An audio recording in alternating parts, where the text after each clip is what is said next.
Bienvenidos al episodio 38 de Sin Pelos en el Cactus. El día de hoy tenemos al especialista en obesidad, el doctor Tro Kalayjian. Sí, es en inglés, pero que no cunda el pánico. Los subtítulos están puestos. En este episodio no solamente se habla del punto de vista médico, también se habla del punto de vista del paciente, ya que Dr. Tro fue una persona que llegó a pesar hasta 350 libras. Así que prepárense para una chulada de episodio y aprovecho para decirles compartan con seres queridos para mejorar la salud. Y empezamos. The reality is our profession hasn't proved that they can even do the job. We have not proven when it comes to chronic disease, diabetes, obesity, that they can even do the job.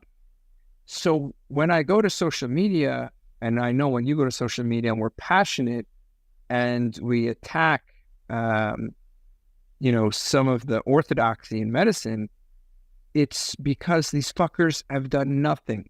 For 70 years, they've just watched as people got fatter, sicker, and more diabetic, more hypertensive. I mean, I remember calling you and you're like, I can't keep doing these catheterizations. It's just a Band-Aid. Yeah. Right. And the reality is when they see us curse or they see us say something bad or whatever, it's because we're fed up. We're so tired of seeing people come in and their doctor giving them a script for Repatha, thinking that that's going to solve the fact that the guy smokes, that the guy is depressed, that the guy's drinking, and he's eating cupcakes at night. Yeah. Right? It's not going to solve it. So when I'm cursing online, it's because I'm so angry. I'm so angry, and I know you are too. I know you are. You're angry because you know that these fuckers don't care. They're trapped in a system where they have to make whatever, medical school loan payments, or they have to make, the Corvette monthly bill or whatever, and they stop thinking about how do I help this person in front of me? I don't think it's not, honestly, I don't think it's not that they don't care. I think they gave up. And the reason why I say this is because if you ask me, before I challenged what I was taught, before I was experiencing, I think this is a key factor I've seen in all of my guests. This is episode 38 now. And what I've seen is that everybody has like a tipping point. In your case, it was you weighing 350, but you were doing the things that you were told to do in order to get better. And that shit was not working. For me, it was in 2017 approximately. And I had finished my fellowship, and I remember eating my fucking cereal at night and starving the whole day and the eat less, move more. And I'm like, why on earth am I not losing weight here? And I'm truly, this is not sustainable. So that is when I started questioning and doing, and then again, that's when I started like doing the low carb without me and people in keto or whatever. I think we have to touch that subject again, because I think that the word keto is demonized, and low carb is not necessarily keto. And we also have to make some clarifications there with people. But I lost approximately 25 pounds in a matter of 3 months when I started doing the things that I was not supposed to be doing, and even less as a cardiologist. I think we spoke that when you invited me to your podcast. And the problem is it is challenging to accept this and to go against what you've been taught all this time, to all of a sudden it's like, holy crap. It's like, is it really like this? Can I have such it's your triglycerides. For me as a cardiologist, all the risk factors, they're the metabolic syndrome ones. You improve absolutely everything with lifestyle. So once you start seeing that, that's when I started seeing is like, holy shit. Because I was that doctor that right now you could say, well, this fucker doesn't care. I mean, I know that you say it in like in a joking way as well, but some people, they don't care. I agree. And it's important for the people to understand that we've been there as doctors, and you more so. You weighing 350 pounds. I mean, I guess you felt defeated. It's like, what the hell's going on? So, well, I want to stay. I will go there. And look, man, I got time. So if you got time, let's just go into it. There's usually I want to 2 start. hours. Yeah, before we go into my old story, let's talk about modern medicine for a sec. That's why people are here. They want to know, what is going wrong with modern medicine? Why can't I trust my doctor? Why do I think that they have another agenda? Why can't he just tell me, you want it this way? Why can't he just tell me, if it looks terrible, man, I'm sorry. Why can't the doctor just help me? Right. And there's something when the doctor says something, a lot of my patients, they know something it just doesn't make sense. It just doesn't make sense. And they know it in their heart doesn't make sense. I'll give you an example. I had a patient just this week. He had a high LDL. And, we got a calcium score and it was nominally elevated. And he says, look, doc, I want to know in the next year to 2 years that nothing's going to happen to me. I want to know. I know there's calcium there. He goes, what do you suggest I do? He goes, it's not that I feel any chest pain. It's not that I feel short of breath, but sometimes I get fatigued. Well, what do you recommend? And I said, why don't we do a stress test? Let's do a stress test. So I said, go to the cardiologist and say that, you feel a little fatigue and you have some risk factors and, you want a stress test. And he said, Tro, which stress test would you do? And I said, honestly, you're very low risk, but you have some risk factors. If it was me and I'm not the cardiologist, I said, I would just do a regular old treadmill stress test. You're taking baby aspirin, you're addressing all your risk factors. You exercise, you don't smoke, and he goes to this fucker and the guy's like, you need a nuclear stress test, and, I'm not saying that's wrong. There's very good reasons to do a nuclear stress test. In my mind, his pretest probability is low to medium, and the nuclear stress test is slightly more accurate. So I called the cardiologist up and I'm like, look, I understand you don't want to do a treadmill stress test. He's got a normal EKG. I don't see a reason why you can't do it, but why don't you do a stress echo? Why don't you do it? There's no there's no nuclear material. There's nothing. Like, the guy can run. He runs every day. Do a stress echo. It's not like he's got these big chest where you can't do an echocardiogram on his chest. And you know what he said to me? He goes, that guy is a commercial truck driver. I'm not going to do that. And in fact, if he doesn't do a nuclear stress test, I'm going to call the state and get his license taken away. And you're not the cardiologist. You're just the primary. So when you say, Christian, No, I mean, I'll interrupt you there for the people that don't know me here. I mean, I'm a cardiologist. That fucker is an asshole. I mean, that dude is, I mean, fuck him. I mean, I cannot believe it. I honestly, I get this every day. I'm in 48 states. We have over 1,000 patients in the country on remote scales, biometric scales, remote blood pressure monitors, remote continuous glucose monitors, remote glucose monitors and ketone monitors. Everybody remotely cared for. We do CACs around the country, Holter monitors around the country, ambulatory blood pressure monitors around the country, sleep studies around the country. We are in 48 states, and I see doctors like this all the time. I had another patient, Christian, this week. He had an NSTEMI, 45 years old. He had a heart attack, for the listeners who don't know. Okay, he had an elevation in his heart enzyme. And they go in and they do a catheterization. First of all, they said it's your diet that caused this. He was type 2 diabetic and he reversed it with a low-carb diet. They go into his coronary And they do the catheterization. First, they did a CCTA, which is a CAT scan of the chest for your listeners. And there's no calcium, no soft plaque on the CCTA. They do a catheterization. There's no plaque. And his heart function is completely fine. So after the words, he says, the cardiologist comes and says, you need a Mediterranean diet. You had a heart attack. And I was in shock. I was in disbelief. He said, it's the cholesterol. The guy's LDL is 110, by the way. And I'm like, I want to see all the records. I look at all the records. Christian, I look at it with my own eyes. Clean coronaries. Clean. The heart vessels are completely fine. I call up the cardiologist. He goes, you know what? Maybe it's stress-induced cardiomyopathy. I said, he's a 45-year-old male.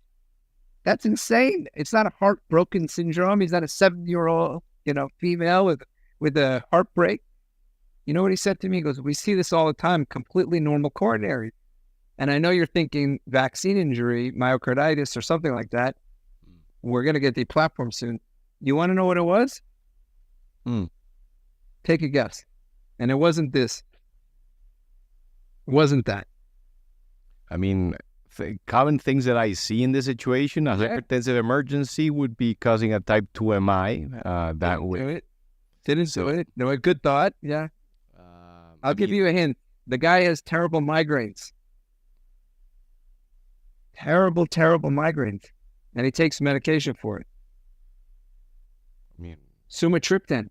The guy was taking, it causes vasospasm. It's a known cause of reversal. It's like cocaine. It causes vasospasm. I didn't know that. And I have migraines. You know that. Diet. I did not know that it could cause sumatriptan. So sumatriptan, one of the side effects. I'm like, guys, there's no coronary disease here.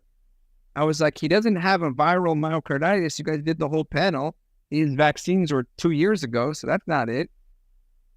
And anyway, I know this is not what you're talk about. No. It's interesting. It's an interesting point for the listeners because this could be the myocardial infarction with no obstructive coronary atherosclerosis, which is called the MINOCA. Yeah.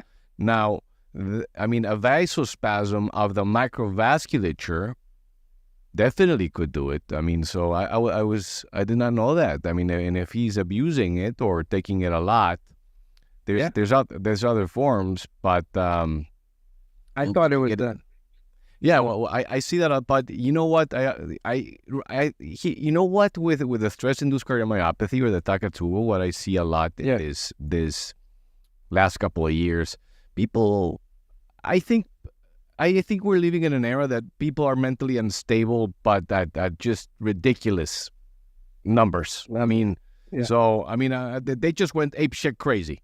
Literally apeshit crazy. I joke a lot in Spanish that I say sometimes I see people and I don't know if the mother had sex with a freaking toucan or with a colorful bird because I cannot believe what I'm seeing and I'm not with. If you identify with a dog, no, I'm sorry, that's a mental disease. If you identify that you're a 9-year-old, go to hell. But I think that after COVID, the anxiety, the depression, and the mental issues that people are dealing with, they went up, but they're not dealing with them properly. And once again, where's the problem? And we know from Christopher Palmer and Georgia Eads and other psychiatrists, we can see how lifestyle and diet can affect mental disorders. And 100%. I truly believe that we are in an era, in a moment in time, in which the shit food that they're eating is worse than ever. I don't know if you saw the other day, there was in the news, the CEO of Kellogg's saying that people with no money or low income, they should eat more cereal. Cereal for dinner. Yeah, go fuck yourself, man. It's like, it's... So this is, you know what, Christian, this is exactly it. This is what pains me. I see this, the medical profession is lost. This guy was told to, eat vegan, Mediterranean. He has completely clean coronaries, reversed his cardiovascular disease. Reversed his metabolic disease, with a low-carb diet happens to have vasospasm, completely clean coronaries, and is told his diet's going to kill him. And I have to go and do the dirty work. I go to cardiologists, who just order nuclear stress tests because they get more RVUs. True. And when you say most doctors care, I didn't say that. Maybe. Well, I did say that. Well, I don't know. I'm just trying to be optimistic because I cannot. No, but honestly, how many doctors do you know, like in your not your hospital? I don't want to get you implicated, that you would go to. How many doctors do you know not in the online space that you respect? Because, they're not, I'm not talking about Jason Fung. Anybody would go to Jason Fung, right? But like, I'm talking about like, how many do you know in your field, not your field, but like your, community locally to you that you would go to? Several. And I can tell you one thing. I think... Can you count them on one hand or less than one hand? It depends. I mean, if you're counting different specialties, I think I can count them with two hands maybe. Yeah. But I mean, I do believe that here's the thing. I mean, and this is something we see a lot of the Hispanic communities, or it's like the type of care that they get from a Hispanic doctor versus a Middle Eastern, Indian, a Chinese, I don't care. The Hispanic physician or doctor, the way that we communicate with our patients, it involves, it's the jokes, it's the carrilla, it's the demeanor, it's different. Called the Riz. The what? Riz. I don't know what the fuck that is, man. Riz means charisma. Well, it's. I think that's what I think I see that more. I mean, to maybe you were expecting 5, but I do believe that at least where I'm working, but I think that's where I'm working, because there's other hospitals which I would not say the name, and then I see shitstorms. I see abuse. I've seen patients of mine getting revascularizations when they don't need it. I see patients of mine getting vein ablations. You know how much they charge for a fucking vein ablation? I don't know how much. $1,000, $2,000. From $1,500 to $3,000. Now, if you do that shit in an outpatient clinic, and you do 3 veins, that guy can get $9,000. Oh, but if you don't do it, your leg is gonna fall. Horseshit. I mean, and yeah. So there's a lot of ill-intentioned doctors. There's great doctors, but as I tell my patients, being a doctor is not synonymous of being a good person. I mean, no. I've seen too much to. So anyway, to go back, to your thing, why I curse, and that's how this started, right? And why you curse, right? It's because I think our eyes are open a little bit to the fact that most of medicine, I'm sorry to say, is not what it looks like. And 80% are either asleep at the wheel, or they're not good people. They're not good people. 80%, either they're asleep or they're not good people. And I can't tell the difference. You and I can't tell the difference. If a doctor says, like, everybody deserves Ozempic, right? I understand what he means. But either he's asleep at the wheel or he's not a good person. And I can't tell. I don't know. And I'm not saying I want to withhold Ozempic. We prescribe Ozempic. Okay? And we could talk about that. But there's something wrong with them. There's something wrong. And I can't tell. Well, sorry. That's why I curse. No. Because I'm tired of seeing my patients get shitted on. Yeah. I'm tired of seeing people get shitted on. I mean, that's why I curse. No, but here's the thing. I mean, when you curse and you say your things, I mean, you're saying it as in Spanish. I think I do it more than you do, actually. And what I say is that's how I speak with my friends. So this type of podcast that I have here is like me. I'm speaking with a friend, and I'm speaking like with you, like if I'm having a beer. If somebody wants to join the conversation and eavesdrops what we're talking about, that's perfect. I think the Hispanic people, the Hispanic community, doesn't get easily offended. Right now, Americans, not all of them. I mean, como digo, si lo saco de cada, I mean, if the suit fits, then that's your issue. I mean, but I think that a lot of people are just using anything to oh, I'm offended, you hurt my feelings. I mean, even Mexican Americans right now I get stopped all the time and they're respecting cops. I mean, if I get stopped by a cop, I get down, the cop tells me sit on the sidewalk, I've done it. Do I get offended? Hell no. Why? Because I can understand that these guys have been shot, and more so where we live in. So it's like I don't play that card, you know. And I think when you get the true Hispanic, we don't get easily offended. And when you're here right now, then all these things and you need to sugarcoat shit. And I don't like sugarcoating shit. I like saying things as they are. If I'm saying the things that I tell my Hispanic community, if I tell it to Americans, I mean, I was in TikTok in the English account. Holy shit! Everybody was offended. You cannot say what you think anymore.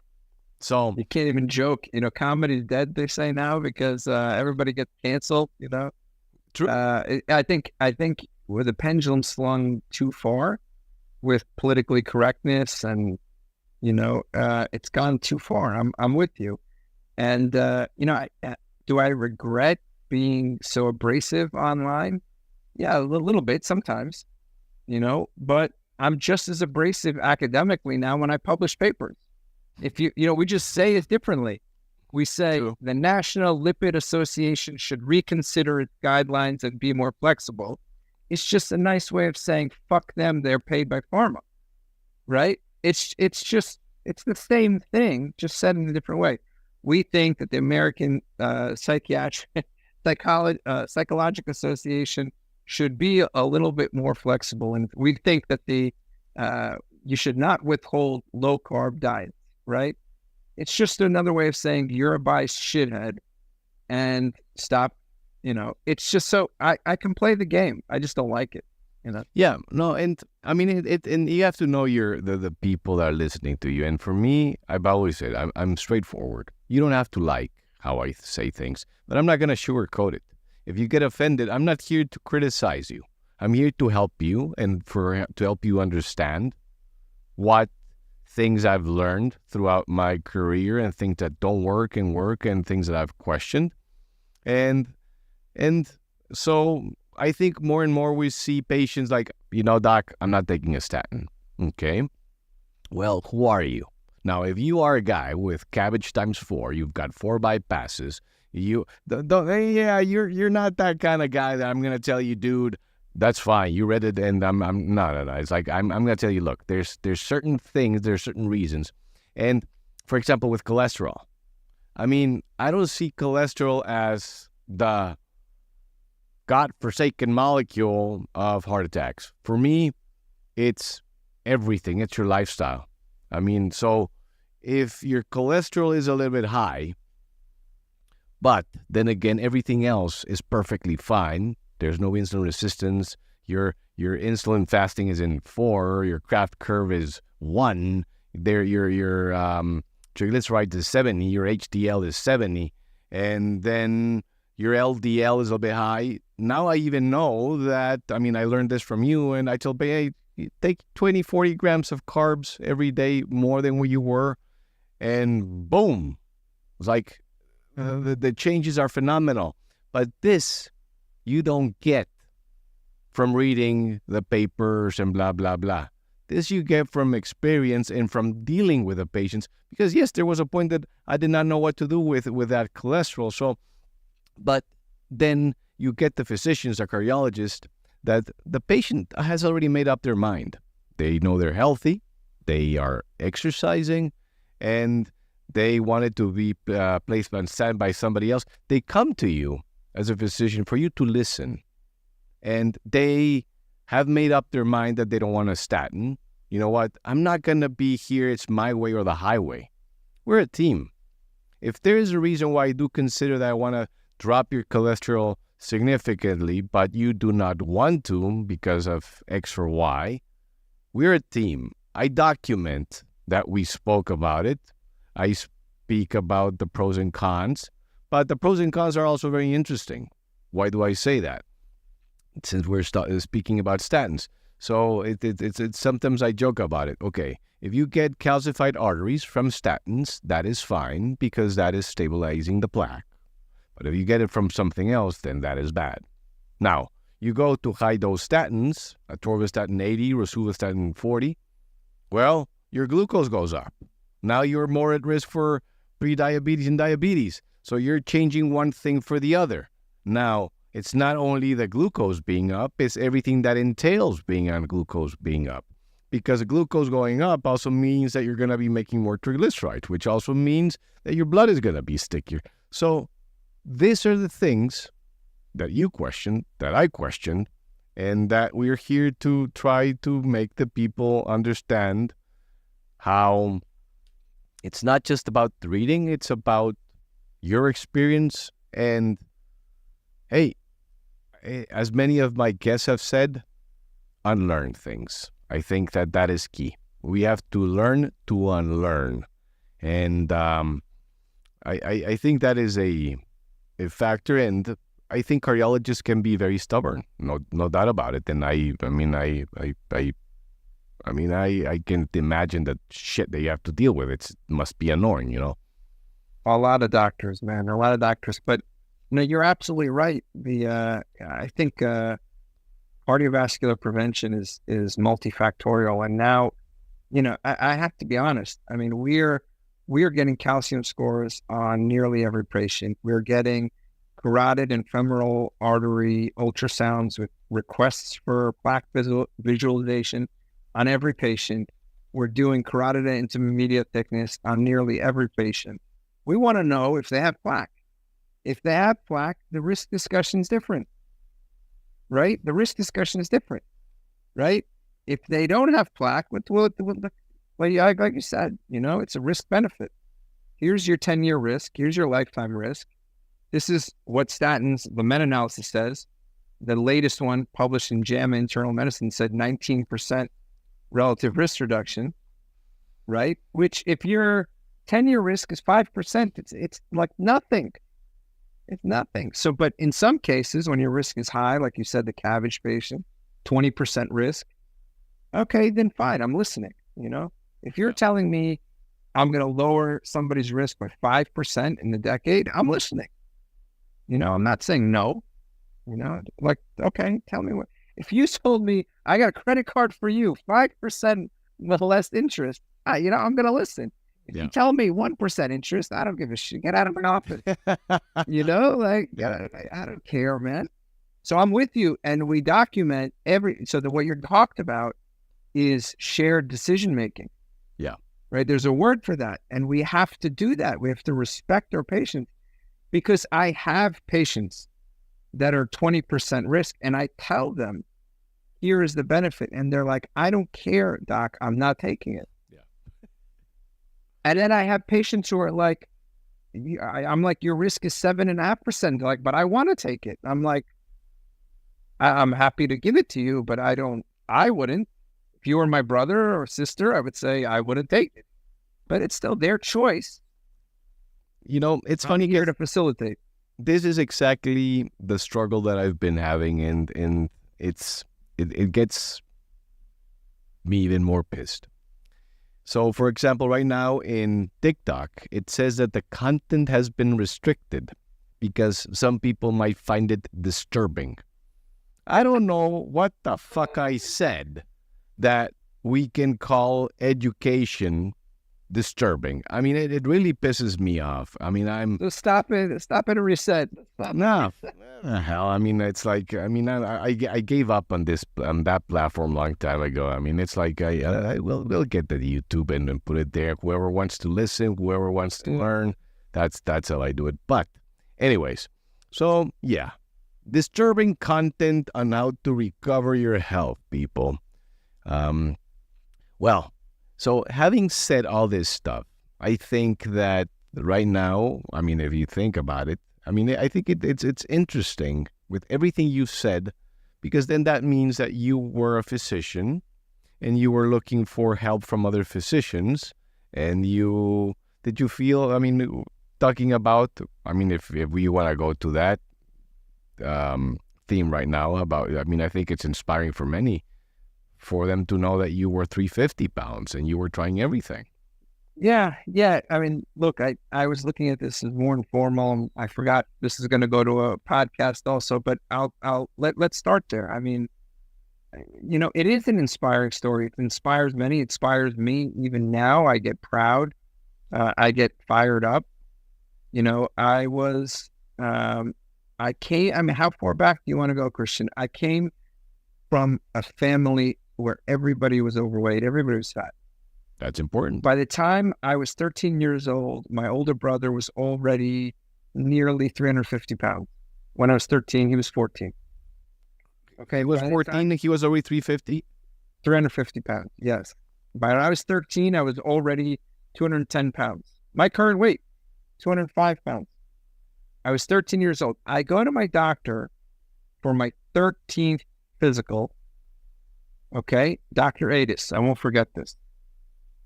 And I'm sitting in the waiting room for about an hour and a half watching TV.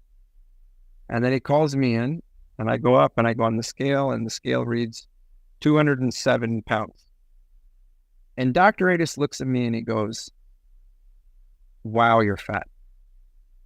He goes, "You're not going to be any different than your mother. You're not going to be any different than your brother. And you're fat." And I remember that moment, Christian, you asked why I curse, so I'm going to stick on why I curse, right? I remember sitting down in that room saying, this fucker, sorry, TikTok, just told me that after making me wait 1.5 hours, that I should go lose weight and I'm going to be fat like my family. I said, if this guy actually gave a shit, he would have put a bike or a treadmill in his waiting room. I remember walking out of that office, 13 years old, Christian, a punk kid with a truly fat family, truly sick family, and saying, I'm going to become a doctor. And here's the problem. What do you think a 13-year-old knows about weight loss? Not much. What do you think a 13-year-old boy, his whole family's fat and he's fat, what do you think a 13-year-old boy does? Exercise because he was want to be like with his family? Yes, I started running. What does he do about food? Undereats? I ate nothing for a month. I ate nothing for 1 month. At 3 weeks, my parents, I shouldn't say that, 3 weeks, my parents force-fed me lettuce and carrots. They didn't force-feed me. They said, you're going to eat this now. And I sat down and I ate it. Okay? I lost weight. I lost a ton of weight. Okay? And I went from 210 to 160 pounds at the age of 13. Not many people have known this, Christian. And then I said that I kept running. I tried to keep the weight off. And I was vegetarian for 2 years and vegan for one of those years because I had to eat less calories. I had to eat less calories so that I could solve my obesity problem at the age of 13. And I wanted to go be a doctor so that I could fucking prove this Adis guy wrong. Okay? And all that happened is I gained 10 pounds per year from the age 14 to 30.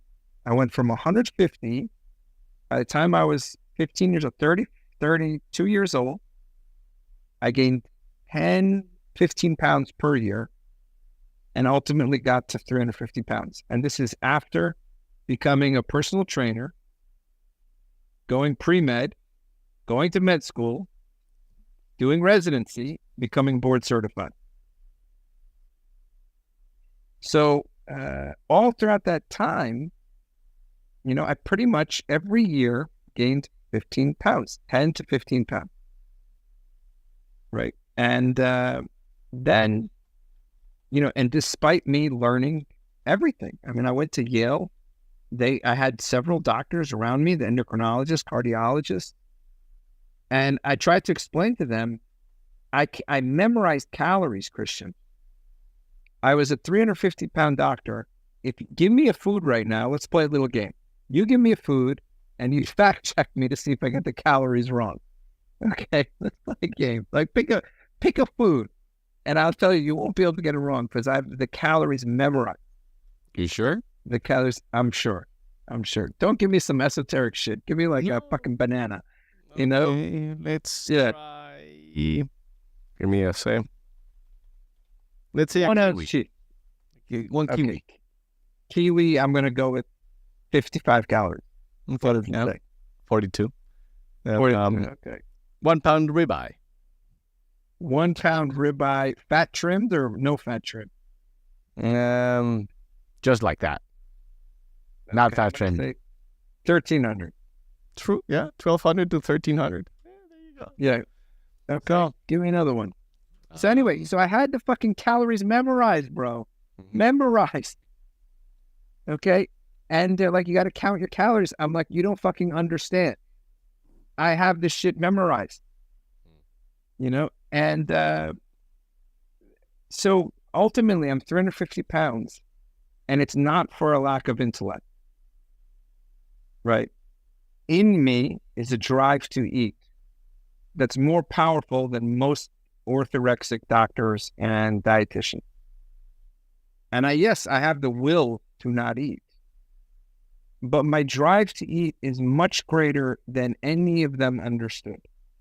I think that's a key point that I'd like to emphasize to people. And he's saying that he has a drive to eat. So when people speak about obesity, it's just not eat less, move more, blah, blah, blah shit. There's people that are fighting demons when it comes to comestibles. Because I stopped calling everything food, So in English, I think I would say an eatable. Not because you can eat it, it's food. You've got eatables. I mean, so not because you can eat it doesn't mean that you should eat it. It's like, so the point is that you and eatables usually are man-made or human-made for you to chug more, which I'll go to my next point, and you're gonna test me to that. But yeah, the point here is that either by your hypothalamus or in your orexigenic neurons, or who knows what genetic factor you have, FTO homozygous, MC4R homozygous. I have all the fat genes. I have them all. Oh, you checked them already? Yeah. Holy shit balls. Yeah. So I have an insatiable drive to eat. I have all the obesity genes, quote unquote. And so they don't fucking know shit, man. They tell you to count calories. They tell you it's genetic. It wasn't that. I can eat 2 pounds of food no matter what food you give me. You understand what I'm saying? I can eat 2 pounds of food per sitting. So if you give me satiating food, okay, I can eat 2 pounds. If you give me addictive food, I could eat 2 pounds. And then 2 hours later, I'm going to eat another 2 pounds. And 2 hours later, I'm going to eat another 2 pounds. So when my wife came to me when I was 350 pounds, and she saw my brother at 500 pounds, and she saw my mother with a gastric bypass, and my father with heart surgery, with a heart attack, she asked me, she said, "Are you going to die?" Before she was pregnant with our, he's going to be 9. And she said, "Are you going to die before he's born?" This is 10 years ago. And Christian, she said, "You're a smart guy. You scored 99th percentile in your board exam. Why can't you figure this out?" So I went, Christian, with the same curiosity that I've always had my whole life and the same anger that I've had since age 13. And I read fucking everything just like you had it, just like you did. Mm-hmm. I read ABOM, all the textbooks. I read Weston's textbook. I read 2 other textbooks on obesity, maybe 300 diet books, 1,000+ papers. I remember back when you were organizing your papers, I was organizing my papers, and I have this library of fucking papers. And then you understand it's all bullshit. The calorie counting is bullshit. The whole concept of calories, it doesn't make sense. 1,000 calories of vodka does not lead to the same effects as 1,000 calories of steak or salmon. So it's all bullshit so they could sell their food. And when I finally started to understand it, I didn't understand it that quickly. I didn't come to this realization quickly. I went to literature and I said, which one does better? Calorie counting or low fat? That was my first question. And I said, low fat did better. Then my next question was, what does better, low fat or low carb? Then low carb did better. And I'm looking at the literature. I'm like, wait a second. Next trial, low carb did better. Next trial, low carb did better. Next trial, low carb did better. I look at every trial, low carb does better. And I'm like, why the hell did they tell me to count my calories? If they've tested the idea of counting your calories, they tell people to do it, and then they just tell a whole other group, go eat low fat. Even low fat, which is the shittiest diet, does better than counting calories. Right? And then when you compare low fat to low carb does better. So I'm like, okay, I have the world's hungriest brain. Why wouldn't I do, if it was antibiotics and A was better than B and B was better than C, right? I picked the best one. That's where my journey started, just following the evidence. I never cooked a steak, Christian, in my life. I never cooked one steak. I would, if you told me, I would have gone back to veganism. I agree. I mean, if it would have worked for me, eating a ribeye, I remember no, and putting salt in my food, it was an absolute no.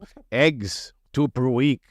I mean, if I was, if my old me or my younger me saw what I'm eating right now, he would think I went apeshit crazy. Honestly, it's ridiculous, and it's the most satisfying feeling, because if you eat well, your cravings are practically tamed. Let's put it that way.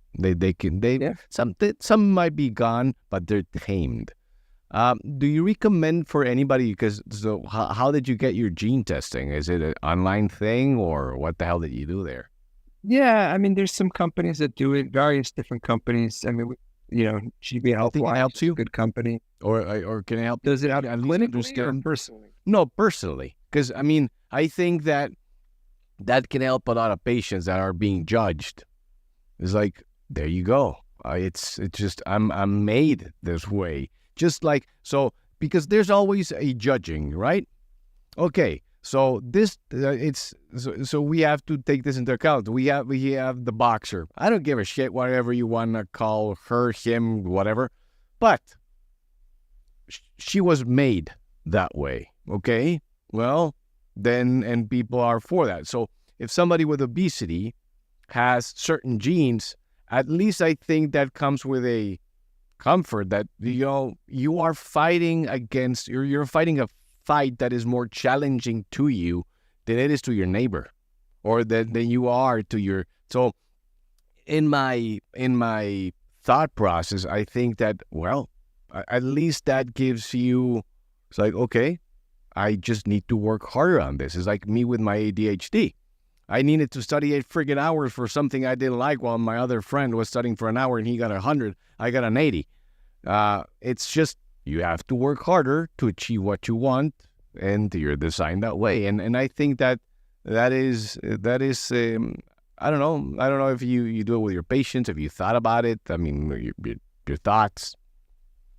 Look, I'll tell you this. Do I need the gene testing to destigmatize my patients? No, I don't need it. But does it help? Yeah, it helps. And it doesn't mean it's an excuse. It means like it's an explanation. It's an explanation. You can look at my family. You don't need a fancy gene test. My older brother got up to 500 pounds. I almost got to 400 pounds. My younger brother got over 400 pounds. My mother got to 300 plus pounds. And my father had a heart attack. Yeah. You don't need a gene test. But what I understood was why, it's sort of like alcoholism. Let me explain, right? Well, you know what? I'll explain it like this. It's food addiction. Okay. My wife and I both changed our diets together. Okay. And we have a picture of us as a couple before and a couple after. So when you remove the addictive substance from our lives, I lose 150 pounds. My wife lost 20 and lost her migraine. Yep. So the question is, okay, well, what is going on here? The food properties are the same for everybody. But the affinity of which you gravitate to that is different. I'm much more captivated by that. It's like an alcoholic.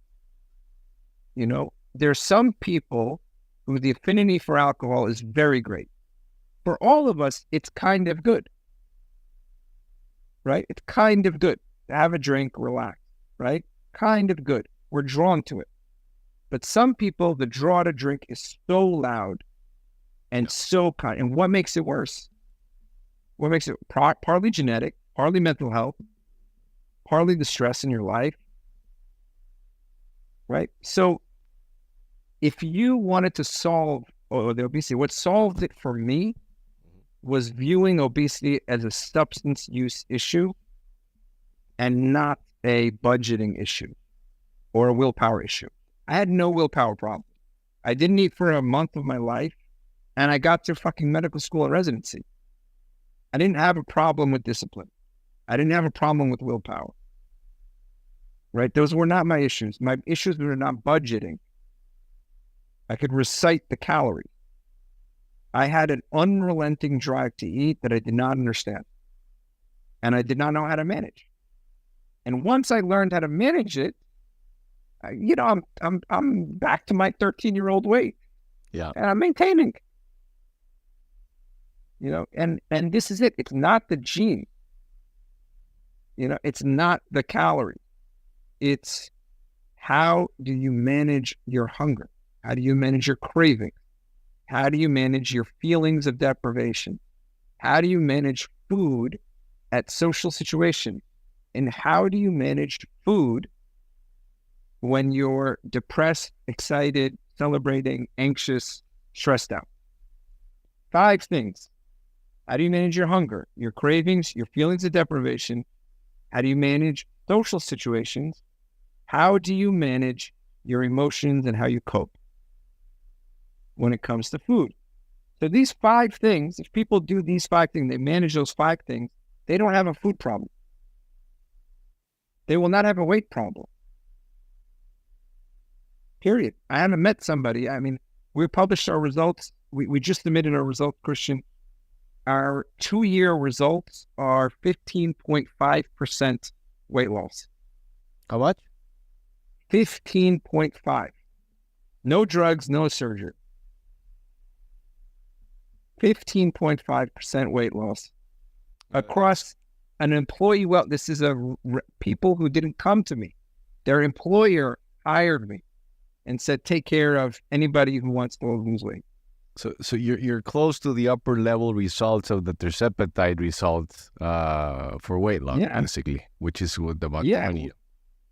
Yeah, we're in striking distance of tirzepatide and the sleeve. I'm not the sleeve, the band, gastric band. Mm-hmm. If they tested our program against tirzepatide, it would not have been approved. 100%, I can say that. If they tested our program against tirzepatide, I don't think that it would have gotten approval. right? It would have been a maybe 5% difference. It would have been like not even a thing. And we cost half as much. Not even, maybe even less, a third. Anyway, so this is the thing that I think if I could go back to myself when I was 13, I would have said, listen, forget about this bullshit, calorie count, forget about genetics. Even if it is genetic, you need to figure out how to manage your hunger, eat meat, fish, chicken, eggs, Greek yogurt, green leafy vegetables till you're full. You need to figure out how you're going to manage your cravings. And cravings come in two basic forms, sweet and salt. And what? Sweet and salt. Sweet and salt. Yeah, true. Sweet, salt, and crunchy. If you manage those if you manage your cravings and your hunger, you're 80% of the way. Then you have the feeling of deprivation. If you're not deprived, you're going to be fine. If you feel deprived, you're going to have problems. So you better figure out how you manage it. Whether you're going to bring, fake, almond flour food, or whether you're just going to say, I'm not going to have these things and I'm not going to be deprived. You got to figure it out. You got to figure out how to manage social situations. Where do diets go to die? Vacations, holidays, business meetings, anniversaries, dates. What are you going to do about food there? What are you going to do the day after? Right? And the last thing is where lifestyles go to die is when you're sad, depressed, anxious, happy, celebrating, in love. What are you going to do about food? Are you going to stick to your lifestyle or not? And if you manage those 5 things, you don't have a food problem. You don't. I'm sorry. 99% resolve with those 5. Yeah, I agree or disagree. I agree completely. I think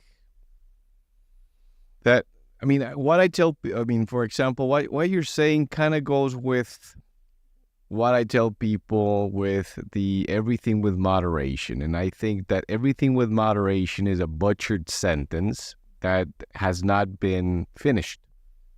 It's everything with moderation, but prior to that, you need to put a scale from 1 to 10 on how challenging it's going to be for you to moderate a particular food or eatable. If it's going to be a 10, don't fucking touch it. Because you already know that it's like you're just setting up yourself for failure. Now, if you are going to be chugging something down, which is a scale of a 1, probably a broccoli, you're not going to have challenge. Another example I give to people is, I don't think anybody can gain weight eating broccoli, Brussels sprouts, asparagus with salmon, with tilapia, with chicken breast, with trimmed ribeye. What? FTO homozygous, MC4R homozygous. What? You definitely can. With that shit? Definitely. How can you eat broccoli and salmon? You know what it is? I can tell you how to do it. It's harder. You're right. 100%. But let me tell you, I can eat 2 to 3 pounds of food in a sitting without even hurting. Really? Yeah. So how do you stop? Because my point, the way I help my patients is they just cannot overeat what I tell them to eat. So and then you got to step away from the table and just a bit of time and the drive. How like when you're low carb and intermittent fasting, you're so stable, you don't want to eat. But when you eat, I can eat. Yeah. Yeah. I can eat. So I just don't eat frequently. That's it. It's like, look, there are some cars that have a 20-gallon tank. Yeah. There are some cars that have a 10-gallon tank. My tank is 20 gallon. My whole family's tank is 20 gallon. That's the tank we have. And my wife's tank, she can barely eat half a pound of food. Half a pound. If I forced her a pound of food, a pound of food, but I can eat 2 to 3 pounds. I have several patients that have made it to 500, 550 pounds who've lost weight, by the way, that can eat 3, 4, 5 pounds of food in a sitting. Damn. Holy cow. Yeah, we get it, man. But it's same principle. Eat a reasonable amount, walk away from the table. Eat a reasonable amount, walk away from the table. So in that aspect, the satiety hormones are just what? They're not working. No, they work. It's just the stretch receptors don't work, or the emptying is so quick that there's no stretch. Right? The stretch, like there's no. I don't know, Christian. I don't know. I've thought about it, but 3 pounds of food. You want to hear something even worse? If you give me 2 pounds of food, then give me a sweet taste, that it's gone. It's like there was no food in my stomach. Well, I don't even feel like this. That's what competitive eaters actually do. Eh? When they are completely full of eating a tub of ice cream, they go for salt, and then they can continue eating, and vice versa. So yeah, it's a fascinating story there. No, it's about. Let me tell you, if I was, I would have been a tough patient if I was a patient, because it's very difficult. This is how I learned every trick in the book. It's because my brain can outsmart everything you throw at it. My brain and my gut can outsmart everything you throw at it, and it has. Does the same thing apply with Diet Coke? 100%. Yeah, that's what I haven't had Diet Coke. I haven't had Diet Coke in like 5 years. But if I eat like a pound and a half of ribeye, I'll be full enough that I can walk away from the table. Which if I eat a pound and a half and then I eat a Diet Coke, it's like, Christian, I never ate anything. So this is very important for people. Tro is American Board of Obesity Medicine certified. And you know what? And he's internal medicine. I went to cardiology. I did interventional cardiology. I was just fed up of what I was seeing. But I Googled it and I went to ChatGPT. It says that I'm the only interventional cardiologist who's certified by the American Board of Obesity Medicine. Nice. And you know what an interesting thing is? That I'm interventional cardiologist, where I should be treating old farts for heart attacks, and people want to send me their kids.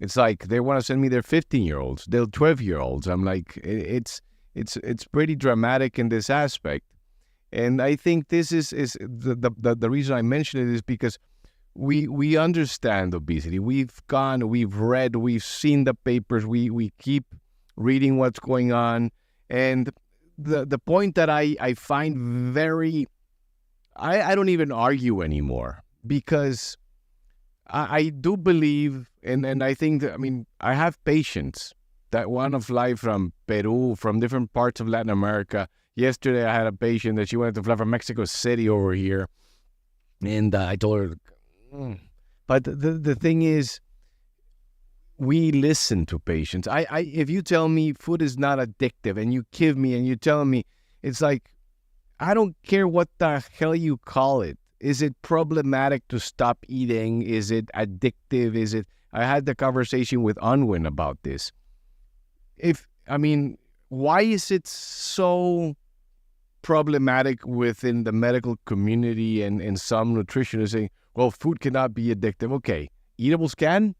Then let's not call them food, because, okay, you cannot have addiction to broccoli, I think. But, then you can have it to pizza or to that article that actually labels like 25 or 30 problematic foods, You can call it whatever you want, problematic, addictive, but there's foods that are designed for you to eat more.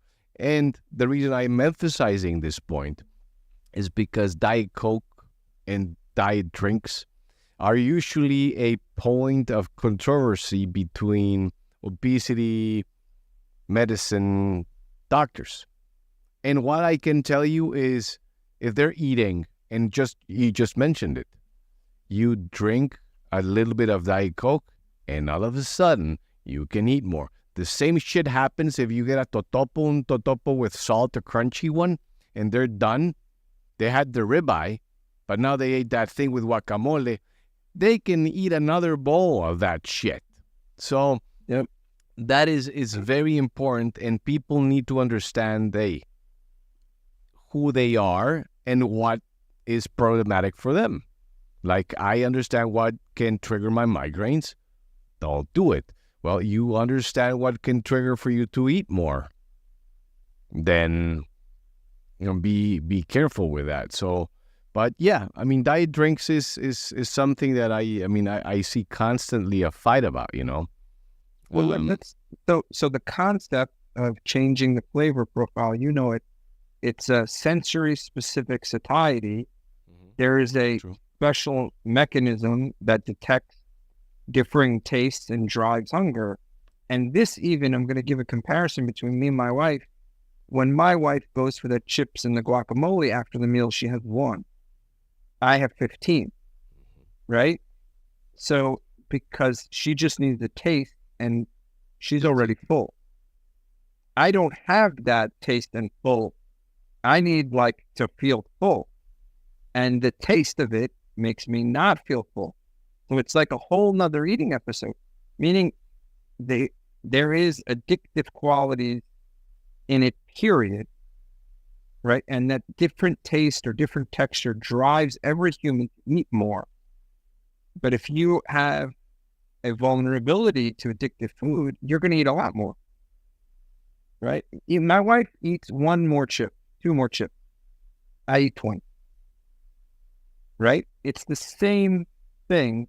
It's just like, somebody has a sip of wine, somebody has a 2 bottle, right? No different. But that mechanism has been tested in other mammals, and every other mammal has this same hunger drive, sensory specific satiety. You give a bear 10,000 calories of salmon, and then you give it more salmon, it doesn't. You give it berries after that, and it'll eat another 5,000 calories. You give it, salty oysters after that, it'll eat another 5,000 calories, right? But if you gave it the same food, it's not interested. So this drive to eat, sensory specific satiety, and this is why restaurants give you dessert options and give you appetizer options, because they know each time they give you a variety food, you're going to eat more. Oh, I didn't know that. That's interesting. Makes sense. You knew that.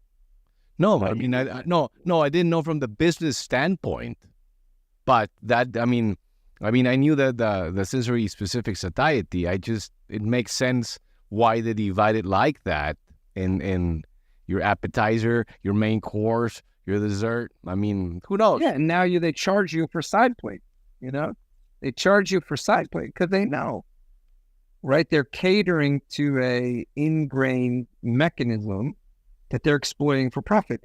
But the bottom line is everybody has this. Everybody has it to a different degree. For me, it's the sweet taste. Yeah. It could be berries. It could be, an iced tea with sugar substitute. It could be Diet Coke. It could be whatever. But the sweet taste will immediately make me more hungry. Now, the point of Diet Coke, though, it's a good one because if I'm coming off of Coke, Diet Coke is like a brainless decision. A brainless decision. Sorry. No, you don't have better close. Don't do a close up. Just yeah, there you go. There you go. So if you're on Coke and juice and you switch to, Diet Coke, that's a huge win, right? So the problem is the same substance could be harmful for some people and helpful for others. Gotcha. So if you know what I mean, so I don't know how you feel about it. I have no issue with Diet Coke.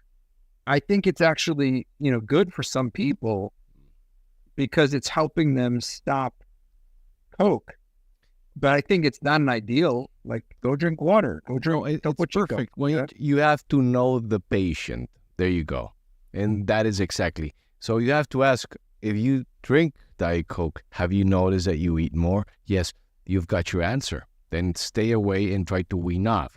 So what I tell my patients is I start to dilute the Diet Coke with agua mineral, it's with soda water or whatever. So it's a 50-50 or a 40-60 or whatever until they are fine just drinking, just the soda water, But that is I think it's a great point.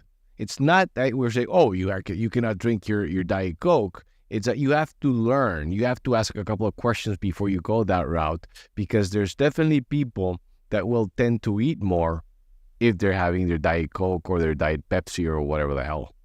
So, look, I if you look at the literature for Diet Coke, it's mixed.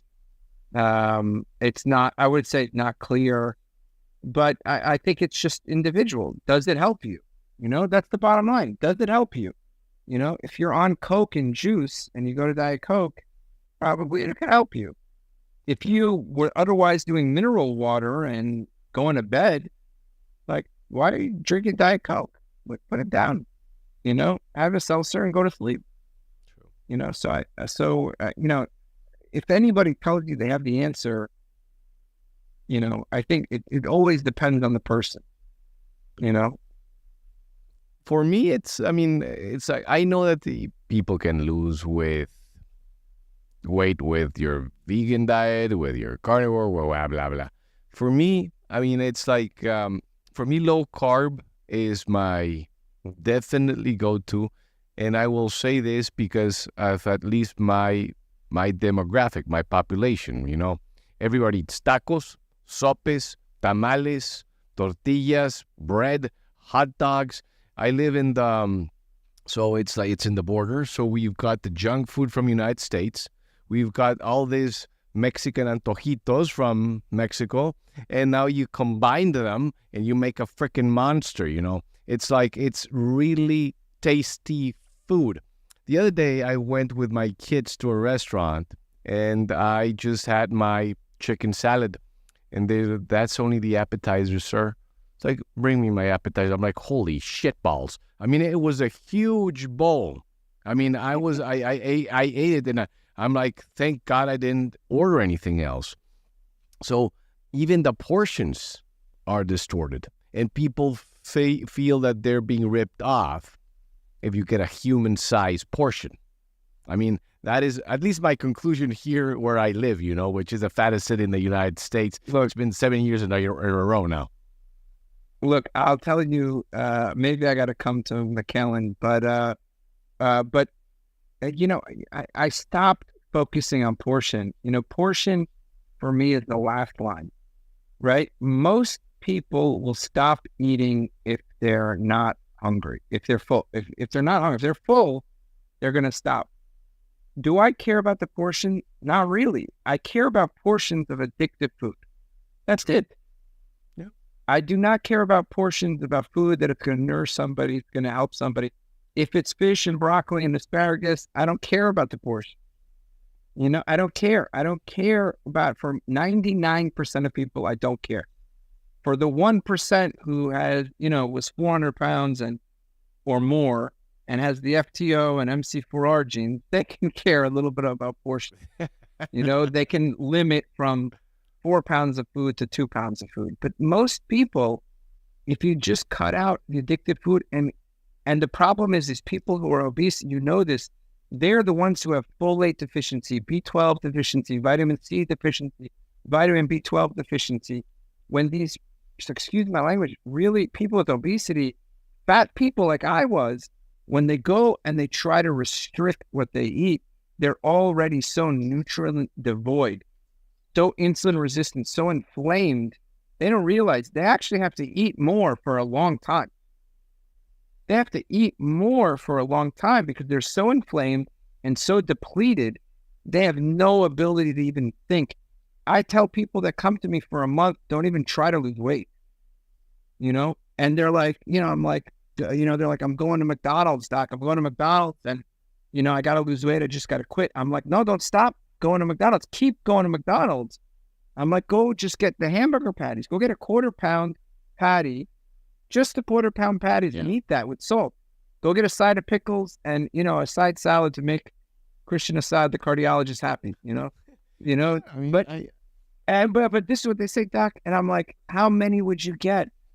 And Christian, these people, they're like 400 pounds or 300 pounds. And they tell me, Christian, I would get one hamburger patty. One. My like my 8.5-year-old kid. Okay. The kid eats 3 hamburgers, he eats almost a pound of meat. Okay. My 10-year-old daughter eats like 3 or 4. She eats almost a pound of meat. And I'm like, my son, who's my age right now, when I was 210 pounds, he's now half my weight that I was. He's not even 100 pounds. And the kid eats a pound of meat. Yeah. And I'm looking at these people that are 350 pounds, nutrient deficient. I'm like, you have to eat. Whatever you think you have to eat when it comes to meat and fish and egg, go eat triple. Go eat quadruple. Right? And they can't. And you know it, they can't, Christian. Right. They can't. I agree. They go to eat a pound of meat and they're like, they can't do it. They can't do it. Right? It's hard for them. So I tell patients, if you're in the pantry and you're just looking around, you're not hungry. I mean, you're just goofing around, The other thing is, I always tell them, imagine if you're there and you're looking for something.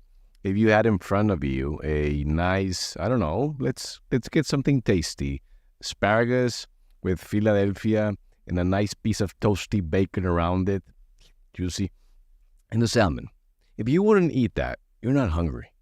And that has helped a lot of my patients. Another thing that I try to tell them between is hunger versus craving. And an exercise that I tell them to do, which is pretty cool, is I tell them, once they can do it, is to fast for 24 hours or you do your OMAD, right? Well, yeah. Get your can of tuna.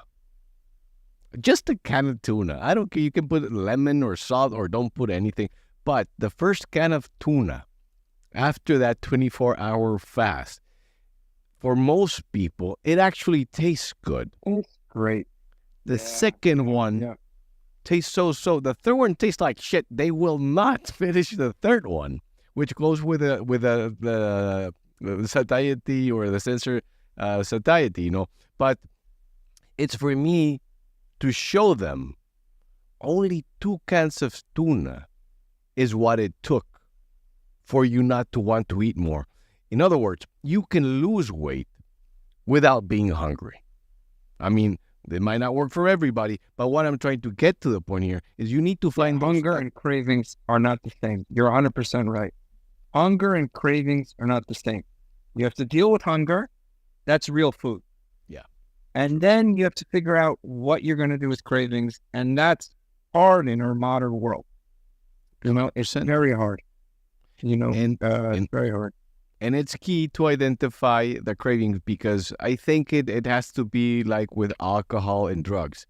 The more time that has come by that you have not had those craving eatables, the less that you remember about them, the less that you crave them.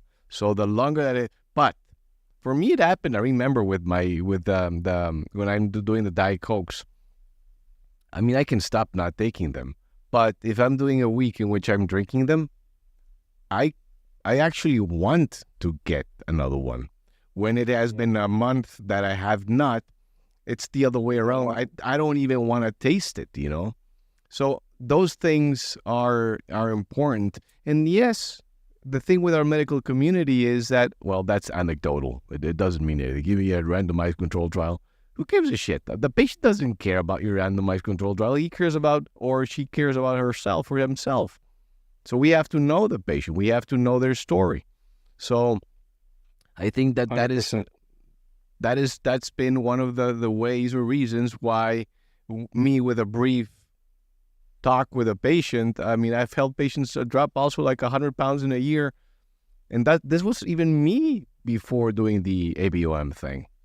Funny thing that you mentioned that you aced your boards. I didn't ace my boards. My boards were a fucking night. I hated it. If you asked me to study more cardiology with my ADD, I go ape shit crazy. But the thing that I scored the highest was my ABOM. It was ridiculous. I mean, that was you loved it. Yes, probably. I did. I mean, I like reading about it. That this whole podcast is about it. It's because I think that this is what has the biggest impact on people. You change their lives, and the reason why I was asking you about the genes and things. I've had patients that they come crying to my clinic because they were just like the fucking asshole doctor that saw you when you were 13 that told you about that. It's like, fuck. I mean, if a doctor told that to one of my kids, I honestly don't know how the hell I would respond. I would just go apeshit crazy on that guy. I mean, people do not understand or doctors, I think, the power of words, and judging people. And in my case, I think that the judgment that comes more so, women, the 40, the 50-year-old women, that they tell you, Doc, I literally, I eat a salad and I gain weight. It's because they so nutrient depleted and they've been doing their hypocaloric diet for such a long period of time that they've screwed up their metabolism already. It's like the biggest loser study that I mentioned sometimes, no? And all these things, I'm pretty certain that you have this patience, which comes to a good point. We know that the metabolism can be screwed up. How do you deal with that? Because sometimes that cannot recover. Supposedly, it could take many years. Yeah, I mean, well, I think it's permanent, right? I think once your thyroid, let's see, is it good now? Once your thyroid is shot, I feel like it doesn't recover. But David Ludwig showed, and a meta-analysis showed that low-carb diets increase energy expenditure. So think about what that means. It means the foods we eat affect what we do. And this makes sense intuitively to people because they go and, let's say you have 1,000 calories of alcohol. You have 1,000 calories of alcohol. What happens the next day, Christian? You feel like shit in addition. You feel like shit? Yeah, that's right. Are you going for a 5-mile walk? Are you getting your steps in? No. And if you have 1,000 calories of ribeye, what happens the next day? How do you feel? You feel great. I mean, I do. Feel good, right? You feel good, and you go or whatever, salmon and asparagus, whatever you want. Like, so the foods you eat, we all intuitively understand they affect how we feel and act, right? And how much we fidget our legs, how much we walk spontaneously, how much we get up and move around, how good we feel, our propensity to go just for a walk, right? Yeah. Low carb diets make you feel better and you just naturally do more in your life. Your metabolism increases 200 to 300 calories. And this is what he showed. The energy expenditure goes up. We don't know why. We don't know how. Okay. If you ask Ben Bickman, who was on your podcast, he says, that you have to, it increases the mitochondrial respiration. It makes the mitochondria work slightly more inefficiently, and this makes a metabolic advantage. David Ludwig says it may be fidgeting, it may be walking more spontaneously, he doesn't know. Yeah. But your calorie expenditure goes up 200 to 300 points. So if your metabolism is shot, stop eating hungry food, addictive food, foods that make you eat more. That's step one. Step two is adopt a diet that makes you feel good, nutrition replete, so you can go exercise and it doesn't feel like a punishment. So that's what I do with people who are metabolically compromised. Now, is it medications? Sometimes we diagnose thyroid issues. We give them medication. When somebody has a thyroid issue, we like to add the T3 component that seems to help with weight loss.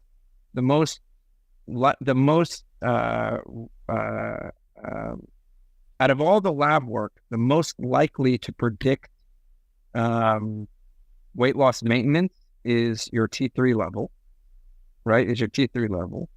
So I think empirically, I like to give people with Hashimoto's or who've had a thyroid removed or something like that, in addition to T4, which is like levothyroxine, I'd like to give a little dose of, liothyronine or T3. That's interesting. How, I mean, because I don't do that. I mean, and you see a difference? I mean, and there's people that have their hypothyroidism, because it's a very frequent question that I get from my patients, but I usually let the endocrinologist or whoever's dealing with that make the adjustments. I'll add, we own it. We own the whole, we're a touchy-feely practice. No, I'll do it. I wouldn't care, but I mean, I'm like, for me, it's like the carbs that you told me back then. I do that, but now so T3, I think I heard just a 1 to 10 ratio is a good place to start. 1 to 10 ratio. So if somebody's had Hashimoto's for years, decades, their thyroid's gone. If they've had a thyroidectomy, so you can, if they feel fine on T4, great, they don't need it. But if they're struggling with weight, you can add T3 in a 1 to 10 ratio. So what's the name of the T3? It's just T3, or does it have a specific? Cytomel, liothyronine, right? Or cytomel. Cytomel. And so if you're taking 75, what? You're going to give it a 7.5? 5 milligrams. Yeah, 5 milligrams or 10 milligrams, whatever. Either one, you could kind of see. And we shoot. Yeah, we shoot for a TSH under 2, typically. Okay. Then, if you're just thinking about other things, postmenopausal, I'm not big personally on hormone replacement, but my partner, Dr. Laura Buchanan, she is a big proponent of HRT. I've seen that help people. The estrogen, the effect on insulin sensitivity, and the testosterone that drops for postmenopausal women. That gives a woman? No, she'll do. She's also ABOM certified. No. But I mean the hormone replacement therapy. Does she focus more on women? Yeah, correct. Yeah. What's her name? Laura Buchanan, Dr. Laura Buchanan. Yeah, she's great. She's awesome. I might want her here so it'll be nice to have her here as well. Yeah, she's kind. She doesn't curse at all. So. Yeah, I don't. I mean, me is depending on the guest. So I can be a caveman or I can be a gentleman. Yeah. She's so kind. She's really smart. She's much smarter than I am, to be honest. But other things we do, I think daily activity and exercise for those people who are really compromised. You have to. I had a patient who lost 10 pounds a year for 3 years with me. 10 pounds a year for 3 years. She was happy because she hadn't lost any weight for decades. And then I was like, you have to fall in love with exercise. And she actually did what I said. She of all things, like I have people who I would get them to love weightlifting. I have people who get them to love walking or rucking or whatever. Yeah. This one, I couldn't find anything. And I just happened to tell her I was experimenting with virtual reality. Like the headset. I don't use it, but like somebody had given it to me who wanted to develop a weight loss program for virtual reality. And they had this boxing app. Oh, yeah. And she put it on. She fell in love with the boxing app. She's in a competition. She has friends on the boxing app. And she does it every day. Is it with Meta? Like, Meta 3 or what? Yeah, it's with Meta. Yeah. It's with Meta. And she's like, now they're my Facebook friends. She has a community. And she's like, and she lost 50 pounds in 1 year. That's nice, man. And the only thing she did different was she fell in love with exercise. That's it. But her eating was locked in. Like her eating for 3 years, she lost 10 pounds a year, very much paying attention to late night eating, quality food eating. She did all that. If she was to lose more weight, tell her to get half a pound band. Start punching. Yeah, I mean, I've done it in the past, and I mean, you cannot believe how much it changes. You break a sweat easily, and it's fun. You're right, My only issue that I had was that thing started getting really sweaty, So you had it, right? But still, I mean, I think you nailed it, because I hate going to the gym. It's the most boring shit that I can imagine. I mean, it's like, it's vanity. The only reason I go to that place, I'm being realistic, but walking, I think walking is undermined, is people underestimate the power of a good walk. And more so if you can make your walk a mindful walk. So you make a mindful walk in which, and when I say to people that are listening, you don't go walking stressing about your problems. You go walking and you focus on the moment, on the air, on the sounds, on the feeling of walking, on being thankful that you can move your legs. You're not running, you're walking. And you do that, you put nice music, you come back, you come relaxed, it was enjoyable. Now you can go to sleep even easier. Your sleep is improved. Now your sleep is improved, your triglycerides, your lipid profile, your insulin resistance. So there's a lot of benefit to a good walk. I'm not talking about running. A good, you're right. Nice walk. Exercise cannot be punishment. It cannot be punishment, right? It cannot be punishment. And you're right. Just walking. For most people, all they need is a walk. All they need is to walk. And for people who are, once you do that for a year, if you want to do something more, you could ruck. You could throw on a weighted vest and you can walk with it if you wanted to do more. Yeah. So walking can scale. People get mad at the idea of walking because they're like, I can't walk for 5 hours a day, or, otherwise I'm going to be running, or I can't, how am I going to make the calorie? How am I going to burn more calories? Like, no, just you're exercising for mental health. You're exercising not because it's a punishment for the food you ate, but to move your body, right? To move your body. And I can't agree enough. The cortisol reduction from walking has been shown, been documented. Yeah. In fact, if you walk in nature, it reduces even more cortisol than walking, but I'm 100% with you. Do any movement that you enjoy. I mean, this lady was doing virtual reality boxing. Well, it's a good point. Even dancing classes. I mean, it's like, okay, go do the foxtrot or something. I just had a patient today. Yeah. Sent us a picture where we encourage patients to send us videos or pictures of them exercising, what they love doing. And he sent me a picture. He's doing salsa dancing. I'm like, man, go for it. He's like this middle-aged Indian guy, salsa dancing, and I'm like, man, more power to you. I mean, it's awesome. It's awesome. It's finding. Christian Rosette says hi, by the way. Hey, likewise. Yeah, likewise. Yeah. And well, I mean, my office has a joke about you. You know that, right? They do. Why? There's an office. You're what is it called? McSteamy or McDreamy? I forget. You're one of those. McSteamy or McDreamy? Yeah. You're a mix. That's from ER. Yeah, that's from the Grey's Anatomy. Yeah, that's awesome. Well, you're one of them. I don't know which one you are, but you're one of them. That's cool. Well, thank you. Yeah. Now what? Did I get banned here from TikTok or something? No, it's still. You get banned?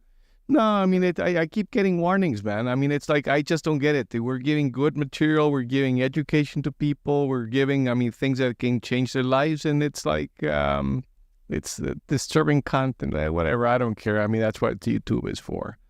What do they blur it out, or what do they do? No, they just say they diminish the exposure to something, but it's fine dancing with a thong, apparently. Whatever. I don't give a crap anymore about that. So, we've touched. They didn't like Rosette. They didn't like McSteamy.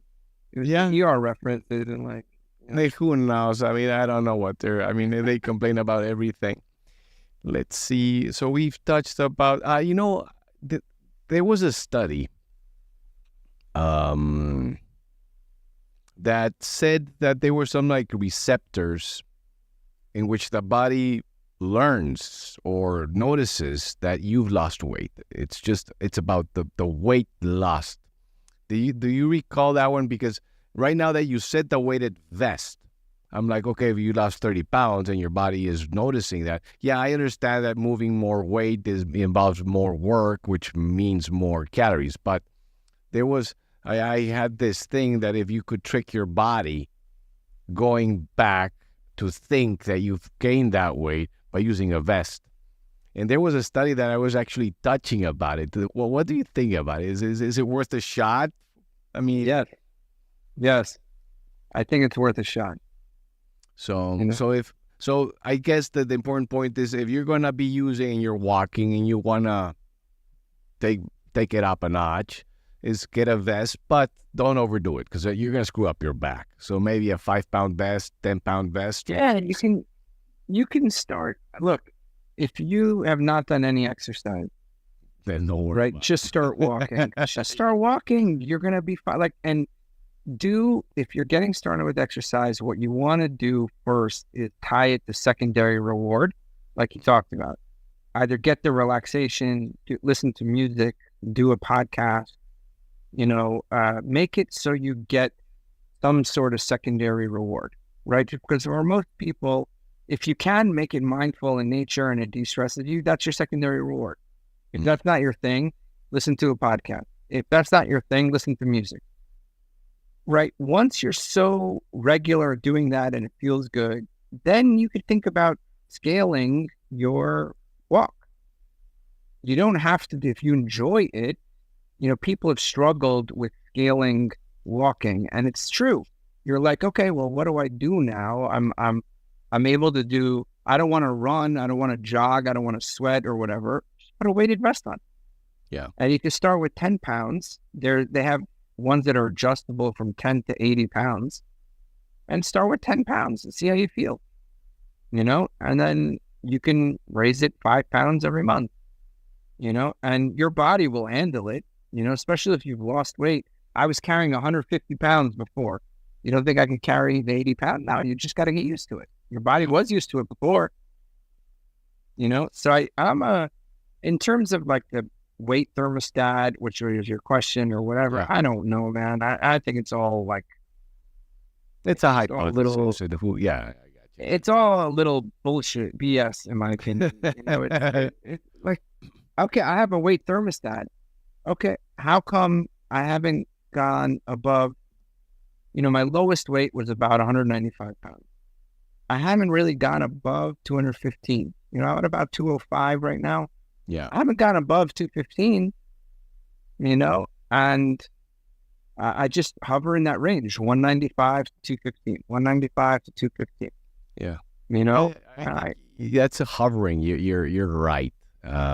So, and for me, what I've noticed also is it depends on what I was trying to accomplish a little bit more, like gaining muscle, and so I started eating more carbs. I was gaining more muscle. But as I'm getting more muscle and I'm working out more, I'm getting hungrier. And then I was not focusing on, I think I was eating more carbs and I started getting weight. And it's knowing yourself and what you want to accomplish. Yeah. I got time for one last subject. Yeah. So medications. I think we've got I'm curious about your feeling on which patients you could consider, maybe like phentermine or bupropion with naltrexone or blah blah blah. Do you use those medications at all, or you just now jump to the GLPs? For me, what I've noticed is phentermine is something that here they go to Mexico and they get it dirt cheap, even though it's cheap here as well. But then we've got these different combinations of medications. How do you feel about them? Let's see. Okay, pick one and we'll start with that one. How about that? Let's go with phentermine, which is the oldest, I think. Yeah, so phentermine is a stimulant, and you have to be careful in some arrhythmia. It can cause insomnia. At low doses, it can be a mild appetite suppressant. People can lose, 5 to 10 pounds is pretty expected. Mm-hmm. I don't use it. I got to be honest, I rarely use it. Maybe in some cases when people don't want to take any other medication. But again, our practice, people coming to us don't want to use medication. So most people don't want to use medications. Where the medications come into play is if they were already going to be doing something. So like if they were on a medication for migraine, like let's say propranolol, I'll be like, well, why don't we try topiramate? You want to lose weight anyway, and they both are migraine prophylaxis. Yeah.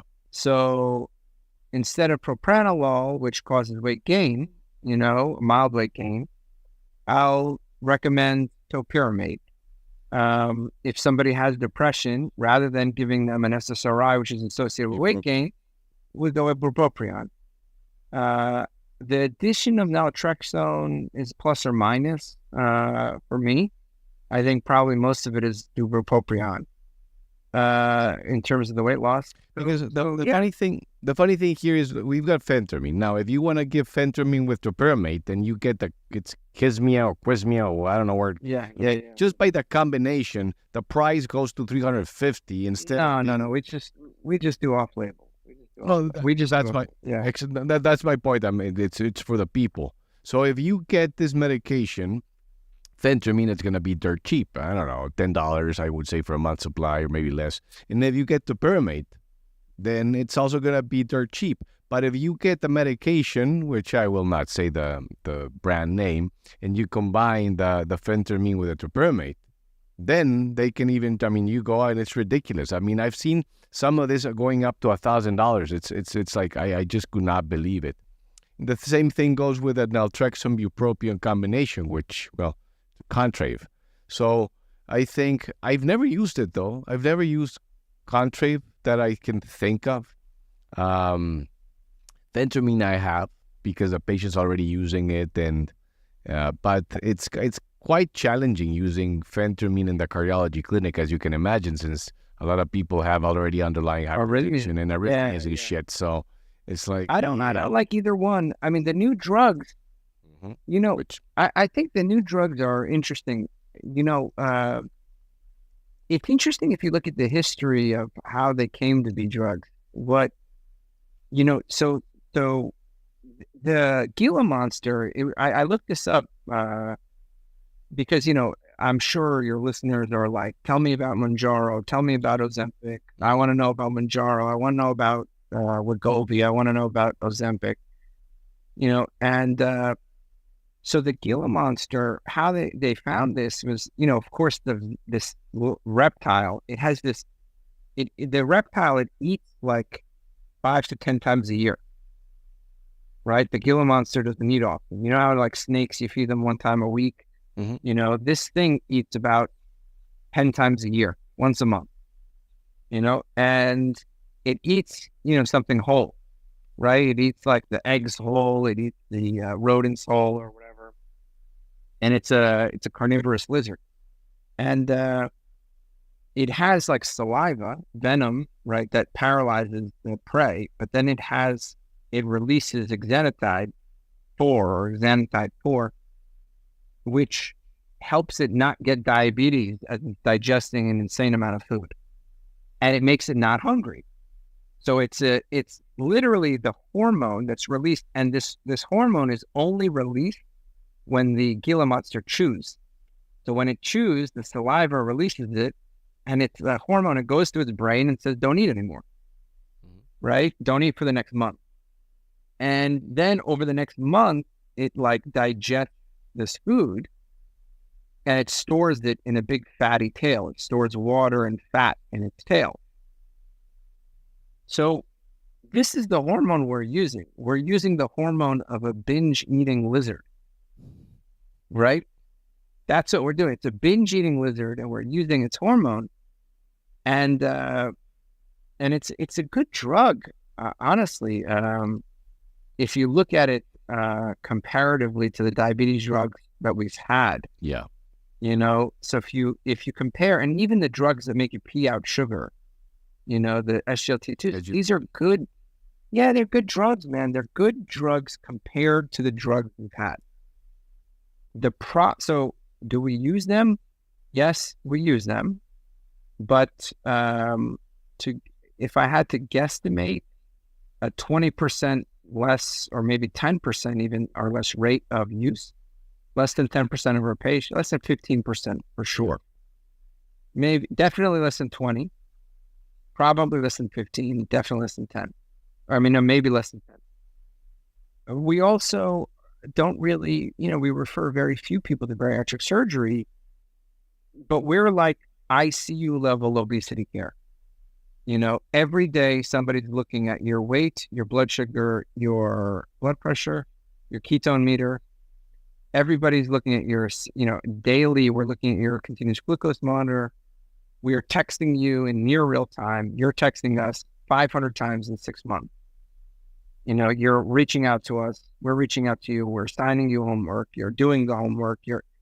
We have ICU level obesity care. So you're monitoring the patients constantly. Basically. Constantly. And we dismantle shame and guilt. There is no shame and guilt in our practice, right? Like, we work hard to make it where it's like, we're here to help you. We're not here to make you feel bad because you wanted a cupcake or you wanted a sweet or that's not what we're here for. We're here for you to recover quickly if you go off plan. Yeah. We're here to pick you up when you feel like crap, when you feel like you let yourself down and you're shame and guilty and you didn't want to do that. We're here to help pick you up. So it's a very positive experience. And, we have 5 health coaches. So our need for these drugs is very little, but at the same time, we're dealing with people with lipedema, with, they're 500 pounds, and they can't even walk. So we can't not use them in some cases, and they're probably highly indicated in other cases, in the cases we use. But we also get people off quickly when and if we do use it. Yeah. Right? Yeah, I feel strongly about that. I feel like they're good drugs. Yeah. They do have problems. Nausea and vomiting being the biggest, thyroid cancer being the biggest, GI side effects being the biggest, pancreatitis being the biggest. But otherwise, they have a place. And the place that they don't have is a doctor who prescribes them in 7 minutes and lets you go and just take it and you're on your own. That's the place that it shouldn't be. That's my thought.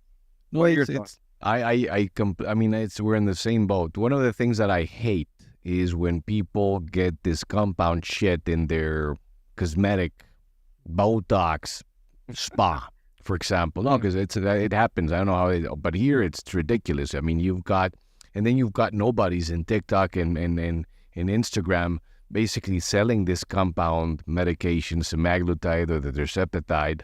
And they're talking wonders about it. And I've been telling patients or people in my videos that if you're doing this medication and you just I'll tell you who is doomed. That they just fucked up big time. Is all these mostly women that are bragging to other women that they keep eating the same shit, but they've lost 50, 60 pounds. It's like, oh, I didn't do anything else. I just lost the weight. I'm eating the same things, just less. Okay, which mostly translates to you kept eating shit, but now you're eating less of it. You're not exercising. You're not doing weights. You're not eating protein, so you lost a shitload of muscle as well. Your metabolism now went to the crapper. And now that it's 8 months later, now if you try to stop it, you're going to see Satan covering his body with whipped cream and shit. You're just going to, it's going to be hungry as hell, and you're going to basically want to devour absolutely everything, So it's essential that if you're going to be in this medication, I always emphasize, always, it's like, I don't care if you're going to do this, there's something that you cannot and will not and you should not miss. It's protein. And you need to lift weights. I don't care if it's 5 minutes, if it's 10 minutes. I emphasize that all the time. Like if I'm going to give you that medication and you're not going to do it, I would be very hesitant to prescribe it. And just like you, I know that many say that this is going to be a chronic thing, a chronic medication. I don't see as chronic all the time. I do believe that in some, we're going to need an intermittent way of prescribing. I also believe that we can do it every 10 days, maybe every 15 days. I also believe in microdosing. I don't know if you use it on yourself. I've used it on myself. I've experimented with this thing. And I've used microdosing. So instead of 0.25, I tried a 0.08 or I've tried a 0.16. Surprisingly, for me, 0.08 is enough to deal with the cravings, which means that you can use this for a longer period of time. And it's 6 months for the cost of whatever if they're struggling with. But so, and I do this with the patient. Of course, the bigger they are, that microdosing shit is not going to work. But the microdosing can actually help if they actually achieve that weight loss. And sometimes they're struggling. For example, I'll put you, it's not in studies. It's just for me common sense. It's going to be Thanksgiving. Hey, you might benefit from a microdosing a couple of days before your Thanksgiving or your holiday, if you already know that you're going to be tempted, because, I do get a lot of patients like that. So it's just having the idea, thinking outside the box once again, and discussing this with patients. Now, I'm not talking about this as an indication, people, so don't misquote me on what I'm saying. Once again, I'm saying I know the patient, and if I prescribe it, I don't want clinical judgment. I don't want the patient always. I don't want you depending on the medication, but I do consider a possibility in which you might be somebody that might benefit from it every 15 days or reducing the dose, et cetera, et cetera. So completely, I think we're in the same page with that one. So, look, I've never tried it. I haven't used it myself. We have a lot of clinical experience, especially titrating slowly in settings where people get nauseous, and we know exactly the amount of click, it takes. Yeah, exactly. But look, I think I think when I use it, I want to use it to its maximum effect generally, and then get people off as quickly as possible. I agree with you. Those tenants must be exercising, must take protein. Again, I think but that's what our practice does. So that's what we're all about, right? So if we use the med, I know they're in a responsible clinic, right? Like we are ICU level care obesity management, right? We are like that. We are the most now that you mentioned most aggressive, So I think it's a great way to end the episode. So tell us what you do, where they can find you, because a lot of people hear that, it doesn't mean, I'm assuming that it's mostly English, right? It's not like they're going to be, so for Hispanics, it's going to be me or somebody else. But if you speak English, basically tell us about your Dr. Tro, your obesity ICU type monitoring and program. Well, you know what, man? I've been saying this for a long time. Tro and Assad got to get together. Tro. So we got to do that. I know we talked about it. But what we do, we are a different type of clinic. So everybody in our clinic, all our 4 health coaches have been through a weight journey. Every single employee in our company understands metabolic health. Our coaches combined and myself, we're talking about almost, 600 pounds lost and maintained, right? In our office staff, right? So we're a team of 15 now, and we do nationwide, very intensive metabolic management. We have biometric scales in your home. We have blood pressure cuffs in your home. We have continuous glucose monitors on you. We have ketone meters that link up all to our offices. We can send you Holter monitors, sleep studies. We get imaging wherever you are in the country. We get, blood work done wherever you are in the country. And now we can even send blood work to your home. So you could literally be in your home and get full comprehensive care. And it's effective. We have an app. It's a free app called the Toward Health app. And it is being translated to Spanish, so that's pending. We're almost done with that, but it's called Toward Health, TOWARD Health. And we have 12,000 people on the app. It's free. We have a free podcast, and you can go and get help right now for free. You don't need me. You don't need the expensive version of me. If you want the expensive version of me, you call my office, or you go visit our website, drtro.com, DOCTORTRO.com. But we have a full curriculum on our app. We have free courses on our app. We have a free course starting September 4th that you can register for, Introduction to Low Carb. It's a 4-week course live. You can ask questions. It's one doctor and a health coach presenting. We have it's free, you said? Free. App is free, course is free. And it's in the app? Yeah, it's in the app. Here, people are seeing it. Here's the app. I mean, you're not seeing it, but the listeners, the viewers are seeing it. There you go. Toward Health. I mean, that's a nice gift for you people. So yeah, it's completely free. The app is free. If the course that's happening, we have a 4-week course that happens September 4th. That's just getting started with low carb. Then we have a 4-week course, also free, on fasting. Nice. That's led by 2 of our health coaches. Okay. Now, if along the way you love what we do and you're like, man, I really want to throw a little bit of money at these people because they do great work, you can get premium access to our app, and we get a whole bunch of other shit. You can learn about CACs, you can learn about diabetes. We have full curriculums on it, and Spanish is coming. So we're working on it, Krishna. We're working on it. So that's me, man. And I'm part of the board of directors at the Society of Metabolic Health Practitioners. We have a journal called the Journal of Metabolic Health. So if you're a doctor, a PA, an NP who sees an interesting case, please submit your work to the Journal of Metabolic Health. We need your submission. We have a great editorial team there. And the board, the SMHP board, is just awesome. And, we're releasing position statements.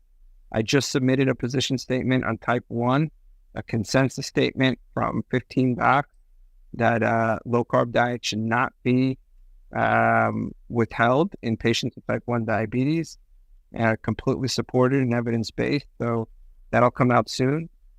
I'm hustling, Christian, on every single possible way.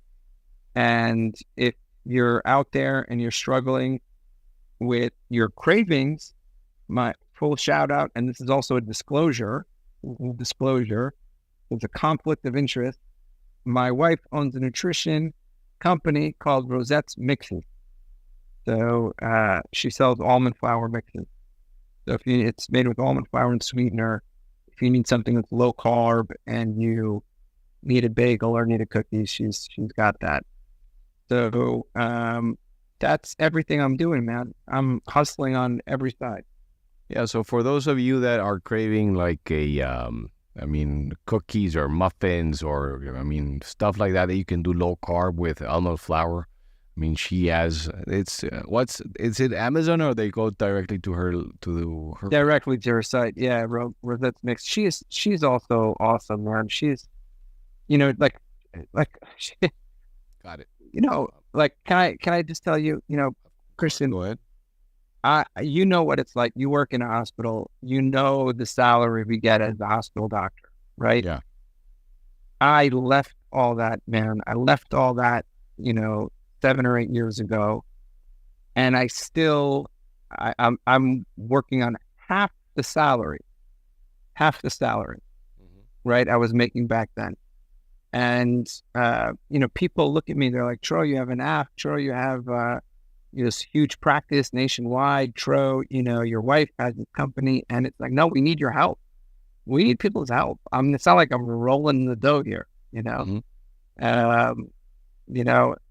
people look at me and they think maybe that I have my act together, but, it's not all that, we need support. Let's just put it that way. We appreciate the support.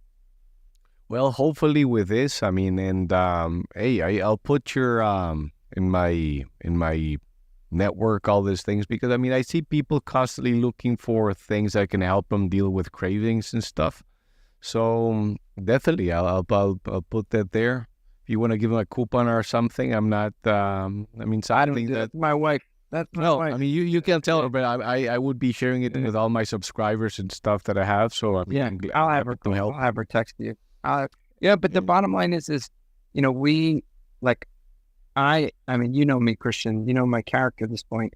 We ran our podcast for 6 years. We never took one commercial, not one advertisement, not one commercial. We threw down probably $100,000 worth of people because we didn't want conflict. Yeah. So it's been, the Toward Health app, it's free. I want to keep it free because I want to reach people. So we're trying to still be of service, and not be too gimmicky or selling. Gotcha. Anyway. Now, nationwide, I should say, we also do nationwide CGMs, nationwide sleep studies, nationwide ambulatory blood pressure monitor, by the way. Damn. So, yeah, man. Well, so there you have it. You can find him in Dr. Tro. It's easy as that, drtro.com, and you can learn about all of the things that he's offering. You have the app called Toward Health. It's there in your iOS. And it's mostly for the English-speaking people, but who knows? Maybe I can help them out with some Spanish in the future. Yeah, we're working on it, man. We're getting close. My ADHD is kicking away, but we're not far. We translated everything. Good. We just need the time to execute, We need the time to load it up and get it up there. Yeah. Well, any information, any things, when you have those things, just send them to me so I can share with my people that they can benefit from it, and we'll take it from there. All right. En el podcast Sin Pelos en la Lengua, temas médicos sin medias tintas, no apto para mazapanes, ni débiles, ni para brutos que se sienten finos. Sin pelos en el cactus hablan claro, sin miedo de herir susceptibilidades. No es para los que se ofenden fácil, solo para los que buscan verdades. Sin pelos en el cactus, sin filtro al hablar, dan consejos médicos que hacen pensar. Al que no le guste, que cambie canal. Aquí la verdad siempre es natural. Desde el estudio, todo muy directo. No hay espacio para el incorrecto. Si eres fuerte y buscas la verdad, aquí hay respuestas sin más carnaval. Mazapán se derrite por noticias, bruto se molesta por las críticas. Pero en este show, sin pelos en la lengua, hablan claro, sin paños, tiros ni tregua. Sin pelos en el cactus, sin filtro al hablar, dan consejos médicos que hacen pensar. Al que no le guste, que cambie canal. Aquí la verdad siempre es natural.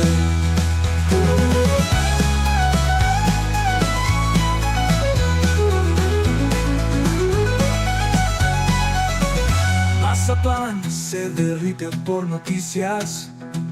Bruto se molesta por las críticas. Pero en este show sin pelos en la lengua hablan claro, sin paños tibios ni tregua. Sin pelos en el cactus, sin filtro al hablar. Dan consejos médicos que hacen pensar. Al que no le guste, que cambie canal. Aquí la verdad siempre es natural. Aquí la verdad siempre es natural.